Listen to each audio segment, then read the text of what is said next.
Well, I figure we do 2 dives. First dive, we go down at night without flashlights, count how many sharks show up. Then 24 hours later, at the exact same dive site, at the exact same time, we go down there with flashlights and see if more sharks appear. Okay, but how are we and the viewers going to be able to see anything? Well, why don't we use some really low-level lights? That way the cameras can pick something up. But as far as we're concerned and the sharks are concerned, it's still pretty much dark. Perfect. All right. Just want to go on record saying I think this is a really, really, really bad idea. Really? Really. The dive site in question is an old sunken wreck. And thanks to some subtle lighting, we'll be able to see Carrie, Tori, and Grant as they count sharks. With and without flashlights. Let's review. I don't really like the water. I don't like fish touching me. And apparently now, I don't like any of this happening in the dark.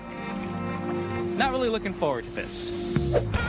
Normally, when danger calls, it's Tori who answers.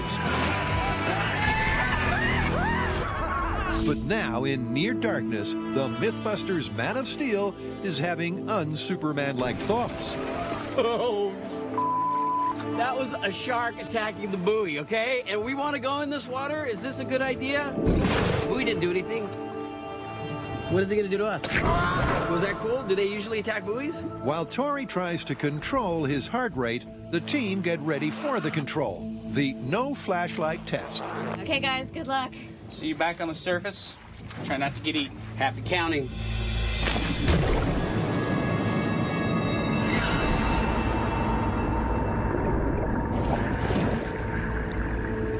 Oh my God, this is scary. I know that there are sharks around, but I just can't see anything. I'm not liking this. Trying not to get eaten before the test starts, the guys carefully make their way to the wreck. So that viewers can see, our camera team has carefully lit this wreck to simulate moonlight. It's a very low level that's boosted by the cameras. And this lighting will be exactly the same for the control and the flashlight test. It's a little scary down here. This is Grant. I'm in position. Over. Okay, 20 minutes. Start counting your sharks now. Whoa, we got a sea turtle. It's a slow start, but as their eyes get accustomed to the dark, they realize that they're not alone. I got one shark. One shark. Over. Shark One arrives to terrorize Grant, but Tori's gone 2 better. Oh, crap. I got 3 sharks surrounding me right now. This is a little scary. Meanwhile, on the poop deck, Carrie, petrified as she is, remains shark-free. Okay, guys, we still have 10 minutes to go. This has got to be the creepiest thing I've ever done, and I still haven't seen any sharks. Not seeing sharks in the dark may be scary, but seeing them is far, far worse. I got one on my left. One on my left.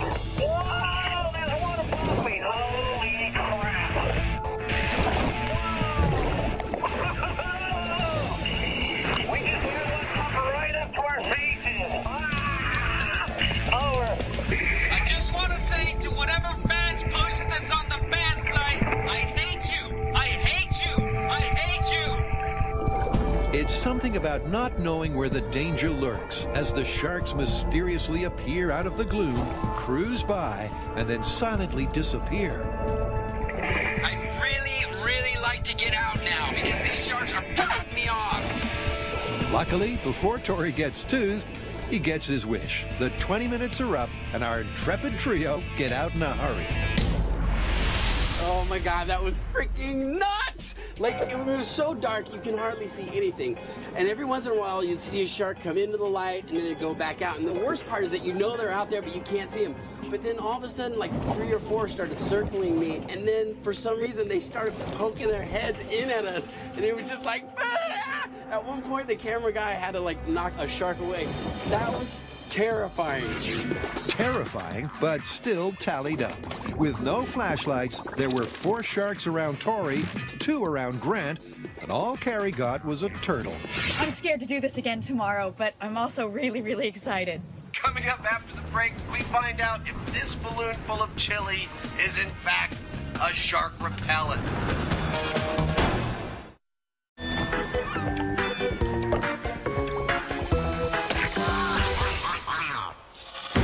What's efficient, king of his domain, and over 400 million years old? No, not Jamie. It is, of course, sharks. Things are about to get hot and spicy. Since we're dealing with shark repellents, I remember reading about these Indians that were using chilies as shark repellents. Chilies? That's great. Look, why don't we talk to the cook in our kitchen and find out if they've got some hot chilies and see if we can actually test this. Yep, in order to protect themselves and their boats, the Kuna Indians used a shark shield of the hottest habaneros they could find. But did their path of pepper really keep the sharks away? Or did it merely add a little bite to the bite? Here you go, Adam. Habanero chilies, a whole bag full of them. They have about 100,000 to 350,000 Scoville units, which means they're really, really hot. All right.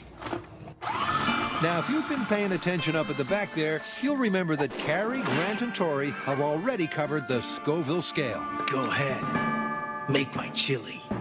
The bigger the number, the more of the active ingredient, capsaicin, is in the chili. Used in pepper sprays, its potency is the basis for this myth.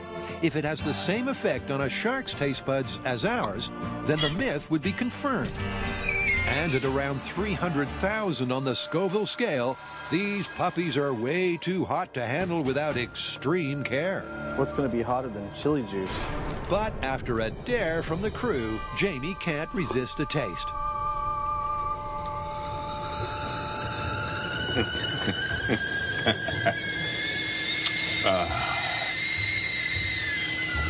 That was just a drop.